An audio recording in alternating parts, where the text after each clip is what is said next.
अल्लाह के नाम से इब्तिदा है। अस्सलामु अलैकुम दोस्तों, उम्मीद है आप लोग खैरियत से होंगे। आज मैं आप लोग के लिए प्याज और आलू के पकोड़ों की रेसिपी लाई हूँ। रमज़ान में हर घर में तकरीबन इस तरह के पकोड़े बन रहे होते हैं, तो आज मैं आप लोगों के लिए ज़बरदस्त से रेसिपी लाई हूँ पकोड़ों की। तो चलें स्टार्ट करते हैं। एक बाउल में मैंने ले लिया है बेसन, तो मैं 3 डिश वाले चम्मच बेसन ले रही हूँ इसमें। तो बेसन पहले लेकर और इसमें मैं मसाले वगैरह इसलिए डालूँगी पहले कि मसाले सारे अच्छी तरह से बेसन में मिक्स हो जाएं, फिर इसमें मैं वेजिटेबल डालूँगी। तो मैंने हाफ़ टी स्पून हल्दी ली है, 1 टीस्पून ज़ीरा लिया है सफ़ेद, 1 टीस्पून कुटी हुई लाल मिर्च ली है और 3-4 टीस्पून नमक लिया है।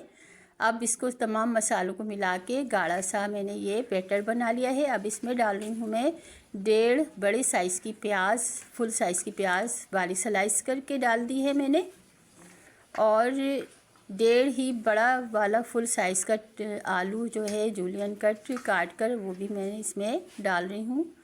अब इसमें हम डालेंगे 6 से 7 अदद मिर्चें। तो दोस्तों स्पाइस में ज़रा हाथ रोक कर रखें, क्योंकि रमज़ान का महीना है, पूरे दिन रोज़ा होता है, तो ज़रा स्पाइसी अच्छे तो लगते हैं, चटपटे बहुत मज़ेदार से, मगर ये कि थोड़ा सा अपनी सेहत का भी ख्याल रखें, क्योंकि पूरे रोज़े रखने होते हैं।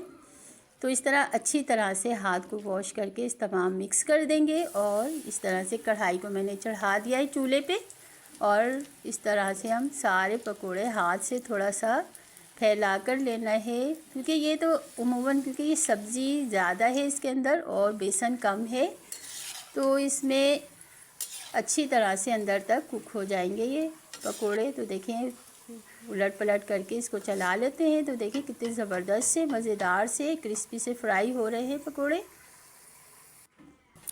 तो दोस्तों तकरीबन ये फ्राई हो चुके हैं, निकाल लेते हैं हम इसको तेल में से। तो देखिए माशाल्लाह से देखिए कितने मज़ेदार से, देखने में ही क्रिस्पी और बड़े ज़बरदस्त से करारे से लग रहे हैं। तो हम इसे निकाल लेते हैं एक प्लेटर में निकाल लिया है मैंने इसको, और सारे पकोड़े जो हैं मैंने तैयार कर लिए हैं। दोस्तों देखिए कितने मज़ेदार से हैं। तो दोस्तों ये थी मेरी रेसिपी, कैसी लगी आपको? अच्छी लगी तो लाइक कर दीजिए, शेयर कर दीजिए, और मेरे चैनल को जिसने सब्सक्राइब नहीं किया सब्सक्राइब कर दें। मिलते हैं एक और अच्छी सी रेसिपी के साथ, जब तक के लिए इजाज़त दीजिए। अल्लाह हाफिज़, अल्लाह निगहबान।